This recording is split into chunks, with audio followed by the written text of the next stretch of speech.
Olá pessoal, aqui é o Velgas. Hoje é dia 22 de maio de 2025. Ataque brutal de blindados de combate ucranianos destruiu todo um comboio russo.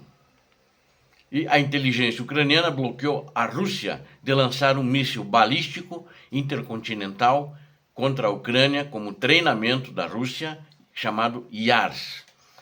Quero convidá-los, inscrevam-se no canal, deem um like, compartilhem com suas redes sociais, façam seus comentários. Você que não é inscrito, inscreva-se, porque aqui você vê a verdade. Muito obrigado. O ataque de blindados da Ucrânia foi praticamente uma emboscada inesperada para um grande comboio da Rússia, de aproximadamente 18 blindados, sendo que desses 18 blindados, a maioria eram blindados de transporte de tropas, o chamado blindado de combate.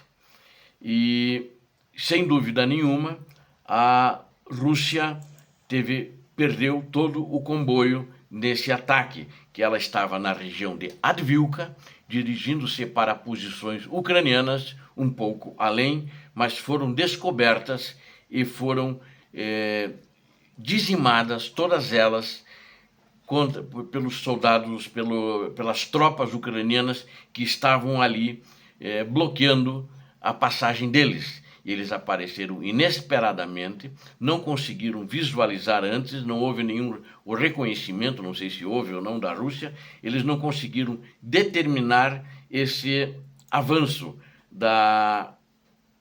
do exército da Ucrânia, e que barrou eles, morreram muitos soldados russos aí.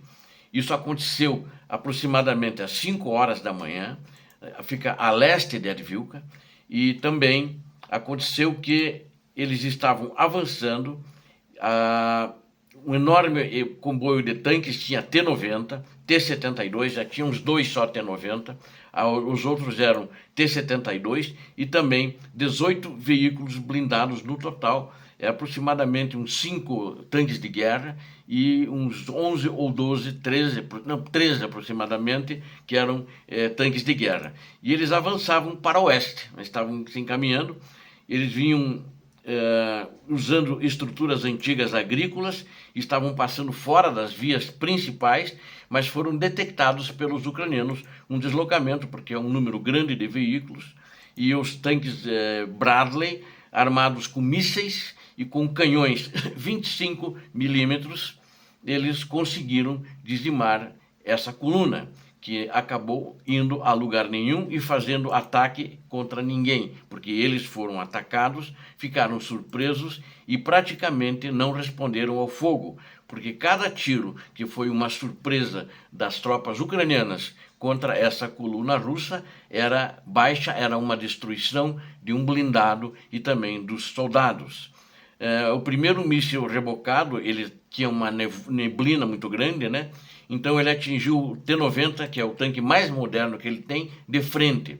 A explosão iluminou todo o horizonte como um raio de sol, né? Segundo as informações, às 5 da manhã. E a confusão tomou conta do comboio russo já com esse primeiro choque, né? O tanque foi destruído, o segundo já, vamos dizer assim, deram um tiro nele, mas não destruíram ele de cara, ele ficou soltou as lagartas, então ficou aleijado. E um terceiro, que já vinha, eram 3 tanques que vinham na frente, e mais 2 no final, né? Cuidando de todo o comboio de blindados. Mas foram todos abatidos da realidade, os soldados apavorados, porque a coluna de blindados que transportava a infantaria parou, né? Não conseguiu se movimentar para frente. E aí, apavorados, eles começaram a ser abatidos pelo canhão de 25 milímetros dos Bradleys, né? Isso é uma grande ação de massacre, na realidade, que aconteceu. O comando russo foi pego completamente de surpresa e desprevenido. Eles, inclusive, imaginavam que aquela rota na minha opinião, ela já havia sido, vamos dizer assim, suavizada, porque é uma rota que não era usada normalmente. E eles achavam que tinha também sido suavizada pelo bombardeio da artilharia, que tinha neutralizado as posições ucranianas, mas isso não tinha acontecido. E os ucranianos avançaram para surpreendê-los no seu deslocamento, porque eles estavam, quando eles começaram, ainda na área de concentração, os ucranianos já detectaram que eles vinham vindo e já estudaram a rota que eles pegaram, que não era uma rota usual, e ainda estavam longe dos campos minados, então os ucranianos dirigiram-se para encontrá-los. Em pouco menos de 11 minutos, 14 veículos ficaram inoperantes, vamos chamar assim, destruídos ou inoperantes. As chamas se estenderam por meio de quilômetros. A coordenação dos Bradley, com um pelotão de morteiros ainda e 2 drones, isolou todas as rotas de fuga possíveis. Não foi apenas uma batalha, foi uma aula magistral de armas combinadas, uma operação combinada de táticas assimétricas. Quando a fumaça se dissipou, apenas 5 russos permaneceram vivos, de toda essa coluna de 18.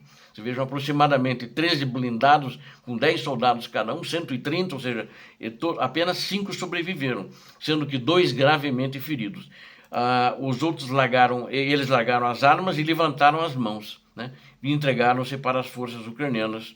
E as forças ucranianas avançaram para garantir prisioneiros, informações, mapas, rádios criptografados, controladores de transmissão de drones. Essa emboscada não neutralizou apenas um comboio, ela também conquistou informações que vão alterar as operações por semana. A doutrina de blindagem russa sempre se baseou em massa e poder de fogo, mas no campo de batalha moderno isso pode ser uma desvantagem.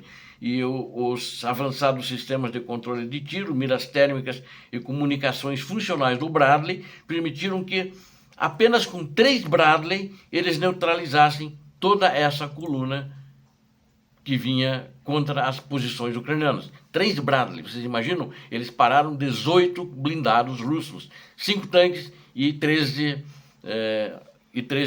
blindados de combate, ou seja, foi uma grande derrota, uma perda para a Rússia muito grande, e mostra essa força, primeiro o equipamento americano doado ainda no tempo do governo de Joe Biden, muito bom, mas mostra que, sem dúvida nenhuma, os ucranianos, com aproximadamente 30 soldados que não precisaram nem desembarcar. Eles desembarcaram depois que os alvos foram destruídos pelos Bradley para pegar o material, ver o que eles podiam pegar, informações, aprisionar e escoltar os prisioneiros de volta para a Ucrânia, junto nos blindados com que eles vieram. Ou seja, foi sem dúvida nenhuma uma vitória e mais uma derrota para a Rússia. Enquanto isso, eu quero relatar a questão da inteligência da Ucrânia. O GUR, que é do Exército, das Forças Armadas da Ucrânia, não é o SBU. O GUR, ele, segundo informações, ele bloqueou a tentativa da Rússia de escalar com o míssil balístico Yars, que eles haviam anunciado. Por que a Rússia anunciou isso? Porque se ela abre um silo daqueles para lançar um míssil destes, que é um míssil que voa a 10 mil quilômetros, ou seja, ele pode atingir os Estados Unidos e não só a Europa, os Estados Unidos da América também. Então, imediatamente, como existe uma vigilância dos americanos e de outros também, da França e do Reino Unido, eles poderiam lançar seus mísseis já para interceptar, porque eles podiam achar que é uma tentativa. Então, existe um acordo, celebrado entre essas partes, entre a OTAN e entre os Estados Unidos, que qualquer treinamento de mísseis desse alcance, desse porte, que estão sendo sempre observados pelos Estados Unidos, tem que ser avisado com pelo menos 24 horas de antecedência. Muitos disseram que o míssil não funcionou, eu acho que até pode ser isso. Agora, informações, segundo, não disseram como, mas diz que o GUR agiu preventivamente, de modo que a Rússia não tinha motivos para lançar um míssil Yars mais. Na verdade, não houve lançamento do míssil Yars, segundo eles. Agora, tem gente que diz que não funcionou. Mas o GUR, de fato, GUR, de fato, interveio. E nesse caso, eles agiram com antecedência, antecipando-se, e é por isso que os russos não viram sentido em prosseguir. Só que ninguém disse por que isso. Não tenho essa informação, o que eu achei isso até um pouco esquisito. Mas o GUR, ele emitiu um alerta significativo para toda a Ucrânia, para todas as tropas ucranianas na frente de combate e para as cidades também. E em circunstâncias normais existe uma linha de comunicação, como eu falei, e aí o mundo inteiro estava esperando que fosse haver esse ataque, treinamento sobre a Ucrânia. Não aconteceu. Então, potencialmente, poderia ter ameaçado não apenas a Europa, mas também aos Estados Unidos. Eu acredito que a ação do GUR foi justamente para prevenir esse tipo de coisa. Os russos se flagraram, opa, e talvez eles tenham recebido uma pressão dos Estados Unidos, apesar da simpatia de Trump para com o ditador da Rússia, uma amizade eterna. Eu acho que eles ficaram meio preocupados da própria OTAN. Por quê? Porque, vamos dizer, bom, estão treinando para atirar nos Estados Unidos. Na Europa até que eles querem atirar mesmo. Agora, essa amizade eterna, eles vão ficar treinando contra nós. Então pode ser que tenha sido essa ação que o GUR tenha feito, né? Ela planejou para lançar no dia 19 de maio esse lançamento de treinamento e combate míssil balístico intercontinental RS-24 Yars. E tudo indicava que esse lançamento é um argumento de peso do Kremlin em seu confronto com o Ocidente. Não ocorreu. Então, acho que esse tipo de mísseis, em princípio, não serão lançados, a não ser que sejam lançados sem avisar, como um ato de guerra. Obrigado a vocês que assistiram esse vídeo. Conto com vocês. Inscrevam-se no canal e deem um like. Compartilhem com as suas redes sociais e façam os seus comentários. Eu conto com você que não é inscrito e assistiu. Aqui você vê a verdade. Inscreva-se. Conto com você. Deus abençoe a todos vocês. Deus abençoe a Ucrânia. Deus abençoe o Brasil. Paz e bem. Paz para toda a humanidade.